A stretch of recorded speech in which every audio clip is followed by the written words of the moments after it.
Chers amis, Shalom Uvracha. Alors nous avons reçu aussi une question cette fois-ci anonyme. Shalom Rav. Ma sœur a rencontré la fiancée de son fils. Son fils est brillant, médecin, beau et apprécié de tous. Sa future femme est de très bonnes midot, elle a de très bonnes traits de caractère, de bonnes qualités, d'après ce qu'il me dit, mais excusez-moi du terme, elle est très vilaine. Mon neveu sait qu'elle n'est pas belle, mais il me dit qu'elle a d'autres qualités. Ma sœur, quant à elle, est désemparée. Que dois-je faire? Merci. Alors, c'est vrai que c'est un sujet quand même, une question qui est quand même assez délicate. Et tout simplement parce que c'est vrai que c'est un dilemme pour les parents, pour les personnes qui entourent, pour les amis qui sont tout autour, en sachant que des fois on a l'impression que, on connaît très bien la personne, qu'est-ce qu'elle fait avec l'autre personne. Alors d'abord il faut savoir que c'est lui qui est mis avec Zivugim, c'est pas à nous de choisir, c'est pas nous qui pouvons être à la place d'Akadosh Baruch Hu, nous on peut aider, on peut essayer de dire des choses, mais à la fin du compte c'est Akadosh Baruch Hu qui est mis avec Zivugim. Maintenant, sur ce sujet-là, il y a une chose qui est très très importante à savoir. C'est que dans aucun cas, nous sommes capables, nous, de décider pour quelqu'un d'autre au niveau de la beauté de la fille, au niveau du côté physique de la personne. Tout simplement parce que Altam ve'areach en malit vaker. Ça veut dire que sur le goût et sur les couleurs, on ne peut pas être moi j'aime cette couleur, toi cette couleur, moi j'aime cette façon, moi j'aime ceci, j'aime cela. On a chacun une perception et on arrive à percevoir les choses et on a une autre vision, d'accord, des choses. Et chacun, il y a des choses qui lui plaisent, des choses qui ne lui plaisent pas. Même quand on parle maintenant de tous les repas du monde, il y a des personnes qui aiment le gefilte fish, il y en a qui aiment le couscous, enfin chacun avec son truc. C'est-à-dire que chacun, il a une autre perception des choses, d'accord, et il a un autre apport vis-à-vis de chaque chose. Donc, au niveau de la beauté de la personne et tout ça, c'est des choses que nous, on ne peut pas rentrer dans le shidour. C'est au khatan et à la kala de choisir si le khatan lui plaît, si la kala lui plaît. Maintenant, là, nous parlons dans un cas qui est un peu extrême. C'est-à-dire, il déclare que maintenant, tout le monde est d'accord, et même le khatan dit lui-même qu'il sait très bien qu'elle n'est pas belle, mais il me dit qu'il a d'autres qualités. Qu'elle a d'autres qualités. D'accord? Alors, ça, il faut savoir une chose.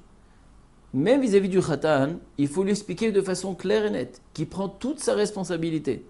Parce qu'il n'a pas le droit de se mentir, d'accord, et de se faire croire en vérité, parce que maintenant il a de très bonnes midot, yirat shamayim et tout ça. Aujourd'hui, quand il est dans un rêve, c'est bon, d'accord, mais avec le temps, à long terme, il y a des choses qui peuvent surgir et déranger.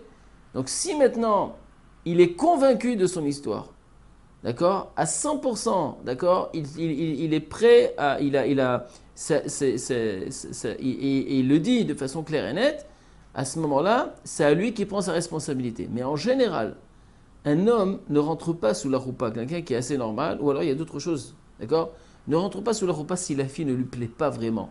Donc c'est très possible que lui il peut dire, écoute, je sais qu'elle n'est pas très super, mais elle est charmante. Mais elle a de bonnes qualités qui surmontent justement ce qui transperce à travers ses yeux. D'accord, il y a un amour, il y a une gentillesse qui arrive à surmonter justement même cette beauté extérieure qui paraît un petit peu vilaine, d'accord, aux yeux des autres. Et lui, il voit autre chose, d'accord. Donc ça, c'est très possible aussi, d'accord. Si elle arrive à montrer une certaine,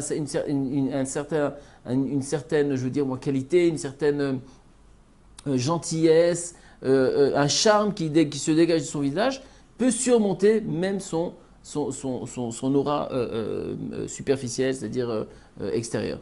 Mais le khatan doit être sûr que si je rentre sous la roupa, il faut que je sois persuadé, d'accord, et que pas je viens demain et je me dis oh quelle erreur que j'ai fait, j'aurais dû, d'accord, penser différemment. Donc ça c'est une chose qui est très importante, que le khatan doit être juste avec soi-même.